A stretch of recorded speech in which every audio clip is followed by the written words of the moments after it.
Bonjour, Bonjour, donc pouvez-vous vous présenter? je m'appelle Raphaël Ballet, j'ai 29 ans et je suis arrivé en fait à EDF, donc au service commun de formation en mars 2013, après avoir fait une école d'ingénieur à Cluny et à Paris. C'était mon premier poste.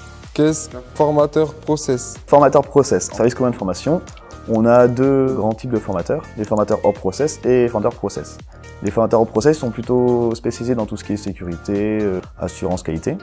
Et nous, en fait, formateurs process, on dit process parce qu'on s'intéresse plutôt aux personnes qui sont à la conduite et donc ils vont venir en fait piloter les centrales nucléaires. Et donc pour ça, en fait, on a notre simulateur qui reproduit en fait à l'identique ce qu'on a en salle de commande. Et on dit process parce qu'en fait, c'est sur toute la conduite en fait nucléaire. Quelles sont les tâches professionnelles dans votre métier? Ça va se diviser en trois grands champs. Le premier, c'est la préparation, donc préparer les formations ou réviser ou les développer si on doit créer de nouvelles formations pour des nouveaux besoins. Après, j'ai la partie animation, donc c'est l'animation en salle. Et après, j'ai l'entraînement sur simulateur, où là, on vient former soit de manière initiale les personnes, c'est-à-dire qu'elles n'ont jamais touché à une salle de commande, donc on leur apprend un petit peu les bases, les situations normales, et après qui évoluent. Et on trouve aussi que c'est-à-dire qu'on maintient les compétences des personnes. Chaque année, tous les agents de la conduite, ils doivent passer sur le simulateur, plusieurs jours dans l'année. Il y a une évaluation toutes les 2 ans. Donc on vérifie qu'à un instant T, ils ont bien les capacités. Le reste du temps, c'est plutôt des entraînements, des ajouts en fait, de nouvelles consignes qui sont sorties, de nouvelles méthodes. Et comme ça, on apprend sur le simulateur. Formation en tout, c'est 6 heures. Il y a 3 heures sur le simulateur et il y a 3 heures de débriefing, d'apport après théorique sur ce qu'ils ont fait, une analyse de comment ils ont conduit et des apports un peu plus théoriques. Combien de salariés sont employés dans votre service? Service commun de formation, on est environ 50, trentaine de formateurs, une petite dizaine d'assistants de service. Et il y a après la tête d'équipe qui est composée de 3 personnes. Combien de salariés avez-vous formé? Sachant qu'on anime à peu près 100 jours dans l'année, en moyenne il y a 4-5 stagiaires. Durant les 3-4 années, ça doit faire 1500 personnes à peu près. Pour quel métier formez-vous les équipes et comment faites-vous pour les former? Les équipes, en fait, je les forme pour le métier d'opérateur principalement, ceux qui sont en salle de commande et qui du coup pilotent le réacteur. Donc pour ça, ils ont en fait une formation à faire, une partie théorique sur plusieurs mois. Et après, ils ont encore des mois, mais sur le simulateur, pour faire en fait un peu en pratique ce qu'ils ont mis en théorie. Donc ça, c'est principalement notre rôle en fait en tant que formateur process. Mais après, on forme aussi du coup les agents de terrain, qui font des rondes pour vérifier les paramètres. Et on est aussi amené à former les chefs d'exploitation et les ingénieurs sûreté. Chefs d'exploitation, plutôt la tête d'équipe, qui vont un peu manager. Et les ingénieurs sûreté, qui eux sont plutôt pour une version indépendante, pour vérifier l'état de l'installation. Et comme ils sont amenés aussi à utiliser certaines consignes sur le simulateur, on doit les former.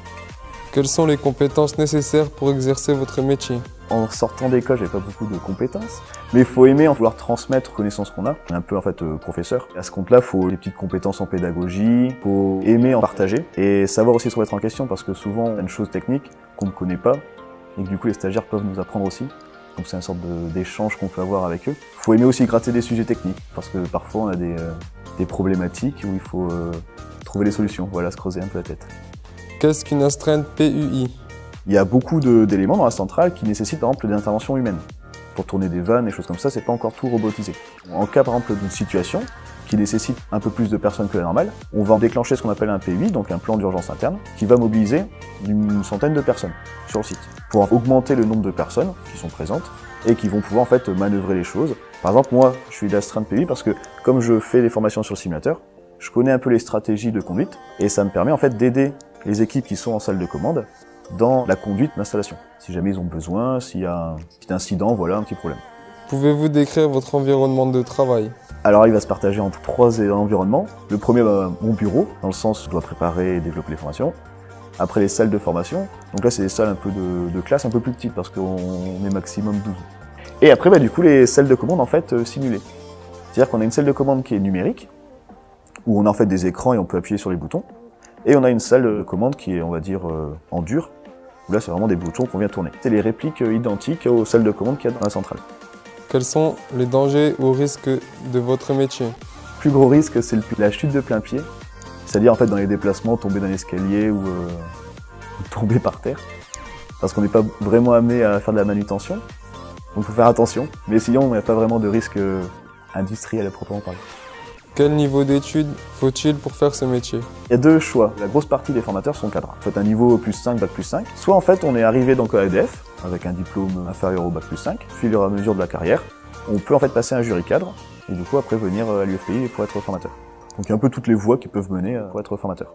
Quelles compétences peut-on acquérir avec ce métier? Comme on va être en contact avec des groupes donc divers et variés, on va acquérir compétences de gestion de groupe, compétences pédagogiques, on va avoir de nouvelles méthodes pour transmettre des messages et faire entendre. Où se situe votre lieu d'activité EDF?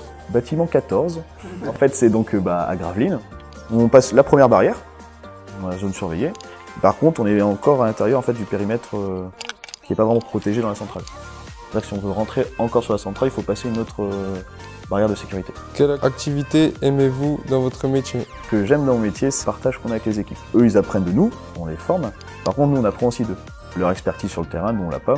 Certes, on va faire des visites de temps en temps pour s'approprier des éléments, mais c'est ceux qui pilotent et ceux qui sont au contact en fait de ces éléments. Travaillez-vous en extérieur? Non, à part quand il fait très beau, éventuellement on peut finir une formation sur l'herbe, mais c'est très rare. À Gravelines, c'est un peu c'est un peu compliqué.